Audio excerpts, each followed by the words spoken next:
Brand Amaravati ఇది AP CM Chandrababu యొక్క కళ and that we all know about it. మరి ఆ కళకు మెగా హైదరాబాద్ ముప్పు పొంచుందా? అసలు తెలంగాణ రైజింగ్ గ్లోబల్ సమిట్ అంటూ సీఎం రేవంత్ రెడ్డి సర్కార్ నిర్వహిస్తున్న ఈ సదస్సుతో ఇప్పుడు ఇవే ప్రశ్నలు తలెత్తుతున్నాయి. ఇప్పటికే డెవలప్మెంట్లో దూసుకుపోతున్న హైదరాబాద్ ఎఫెక్ట్ ఇప్పుడిప్పుడే పెరుగుతున్న అమరావతిపై ఎలా ఉండబోతోంది అనేది we going to discuss. CS sir, ఇది మేజర్ క్వశ్చన్గా వినిపిస్తోంది. అంటే ఇటు బయట నుండి వచ్చే ఆర్గనైజేషన్స్ అండ్ జాబ్ ఫెసిలిటీస్ను ఇటు అట్రాక్ట్ చేయడంలో హైదరాబాద్ ఆల్రెడీ డెవలప్డ్ కాబట్టి ఇది ముందస్తుగా ఉండొచ్చు అనే ఒక అనుమానాలు సైతం తెలుగు రాష్ట్రాల ప్రజల్లో ఉంది.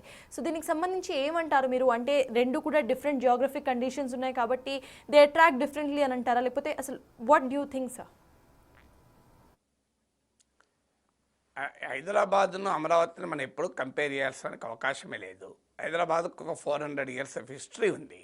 అమరావతికి ఆ రకమైన హిస్టరీ లేదు కదా. అందువల్ల మనం that is a wrong comparison. అమరావతితో విశాఖపట్నం కూడా ముందుంది కదా. అట్లంటే ఇటీవల గూగుల్ ఏఐ హబ్ పెట్టారు. ఎక్కడ పెట్టారు?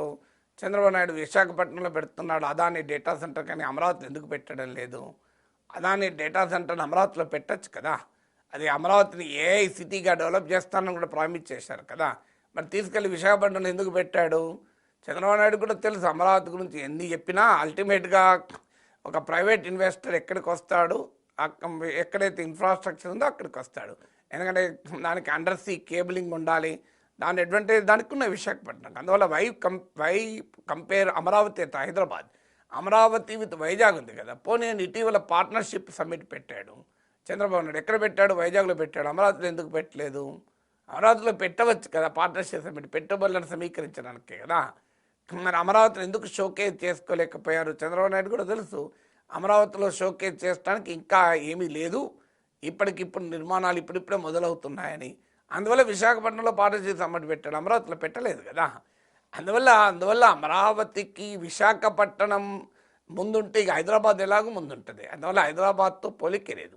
ఈ రాంగ్ పోలిక ప్రతిసారి తీస్తుంటారు. దానికి కారణం ఏంటంటే రాష్ట్ర విభజనకు Hyderabad was a point of dispute, point of contention. ఎందుకంటే ఉమ్మడి రాష్ట్రంలో హైదరాబాద్ ఉమ్మడి రాష్ట్ర రాజధానిగా ఉండడం వల్ల సీమాంధ్ర ప్రాంత ప్రజలు హైదరాబాద్ నగరాన్ని కోల్పోతున్నామనే ఒక భావోద్వేగం, ఎమోషనల్ బాధ ఉండేది, పెయిన్ ఉండేది. ఎందుకంటే హైదరాబాద్తో సీమాంధ్ర ప్రజలకు ఉండేటువంటి సామాజిక, ఆర్థిక, సాంస్కృతిక సంబంధాలు వాళ్ళ లెజిటిమేట్ కన్సర్న్ అది. ఇన్నేళ్ళుగా మేము ఉమ్మడి రాజధానిగా మా హైదరాబాద్తో అనుబంధాన్ని పెంచుకున్నామే కదా అని. దానికి ఎవరు తప్పని కాదు. ఆ ఎమోషన్ను రాజకీయ నాయకులు వాడుకుంటారు. అందుకే హైదరాబాదును తలదన్నే రాజధాని. హైదరాబాద్ ఎందుకు తలదన్నాలి? అమరావతిని అద్భుతంగా నిర్మించుకో, హైదరాబాద్ తలదన్నడం ఎందుకు? చంద్రబాబు నాయుడు ఎప్పటికీ అనేవాడు, ఢిల్లీ అసూయపడే రాజధాని, హైదరాబాదును తలదన్న. ఢిల్లీ ఎందుకు అసూయపడాలి? హైదరాబాద్ ఎందుకు తలదన్నాలి? రెండు భారతదేశంలో భాగమే కదా.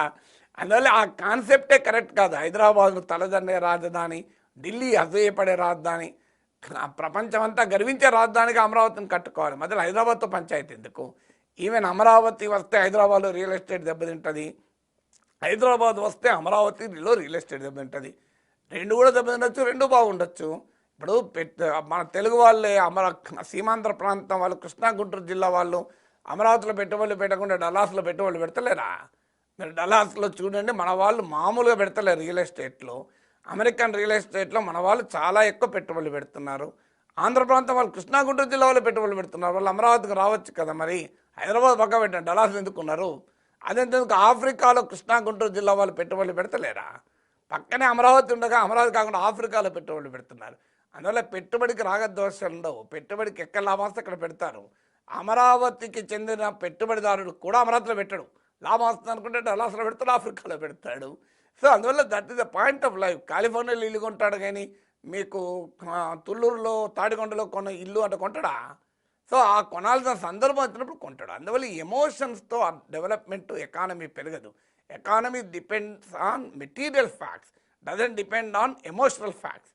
అందువల్ల రియల్ ఎకానమీ డెవలప్ చేస్తే ఆటోమేటిక్గా అన్నీ డెవలప్ అవుతాయి, దానికేం డౌట్ లేదు. అందువల్ల హైదరాబాద్ వర్సెస్ అమరావతి కాదు, హైదరాబాద్ ఆర్ అమరావతి కాదు, హైదరాబాద్ అండ్ అమరావతి అనాలి. అమరావతి హైదరాబాద్ రెండు. అందుకే తెలంగాణ సీఎం రేవంత్ రెడ్డి కరెక్ట్గా చెప్పాడు, మాకు పోటీ తమిళనాడుతో కాదు, కర్ణాటకతో కాదు, ఆంధ్రప్రదేశ్తో కాదు, మేము జపాన్తో, కొరియాతో పోటీ పడతామని. That is the right ambition కదా. సో అందువల్ల అయితే ఈ కంపారిజన్ ఎందుకు వస్తుంది అంటే చంద్రబాబు నాయుడు క్వాంటమ్ సిటీగా అమరావతిని క్వాంటమ్ వ్యాలీగా డెవలప్ చేస్తాను అని ఎప్పటి నుంచో అంటున్నాడు. కానీ ఈలోగా హైదరాబాద్ ఏకంగా నీతి ఆయోగ్తో కలిసి తెలంగాణ ప్రభుత్వం తెలంగాణ క్వాంటమ్ స్ట్రాటజీ అనే ఒక పాలసీని లాంచ్ చేసింది. అది నీతి ఆయోగ్తో కలిసి, నీతి ఆయోగ్ మోడీ ప్రభుత్వంలో భాగం. సో నీతి ఆయోగ్తో కలిసి ఇటీవల బట్టి విక్రమార్క రిలీజ్ చేశాడు. తెలంగాణ క్వాంటమ్ స్ట్రాటజీ అని చేసి హైదరాబాద్ను ఇండియాస్ క్వాంటమ్ ఎకానమీలో నిలుపుతామని. హైదరాబాద్కు ఉన్న అడ్వాంటేజెస్ రీత్యా అది ఆ పాసిబిలిటీ తొందరగా ఉంటుంది. అందువల్ల మీకు ఆర్టిఫిషియల్ ఇంటెలిజెన్స్ హబ్గా అమరావతిని డెవలప్ చేస్తామని చంద్రబాబు నాయుడు అంటున్నాడు. హైదరాబాద్లో already Google, Microsoft, name any company, national international IT majors ఉన్నాయి. అందువల్ల హైదరాబాద్లో ఏఐ సిటీనిగా హైదరాబాద్ డెవలప్ చేస్తామని తెలంగాణ ప్రభుత్వం అంటోంది. అందువల్ల ఈ రెండు కంపారిజన్ల వల్ల మీకు ఈ సమస్య వస్తుంది. కానీ letters compete with the world. Telugu వాళ్ళు ఒకరికొకరు పోటీ పడాల్సిన అవసరం లేదు, ఒకరి కింద చేరి ఇంకోరు లాక్కోవాల్సిన అవసరం లేదు. పెట్టిన లాభం రెండు రాష్ట్రాలు సమానంగా అభివృద్ధి కావచ్చు, హైదరాబాద్ అభివృద్ధి కావచ్చు, అమరావతికి అభివృద్ధి కావచ్చు. హైదరాబాద్కు అమరావతికి లంక పెట్టి సో హైదరాబాద్ అసూయ తలదన్నే రాజధాని అమరావతిలో వద్దు, అమరావతి తలదనడానికి హైదరాబాద్ వద్దు. రెండు కలిసి ప్రపంచ నగరాలతో పోటీ పడదాం.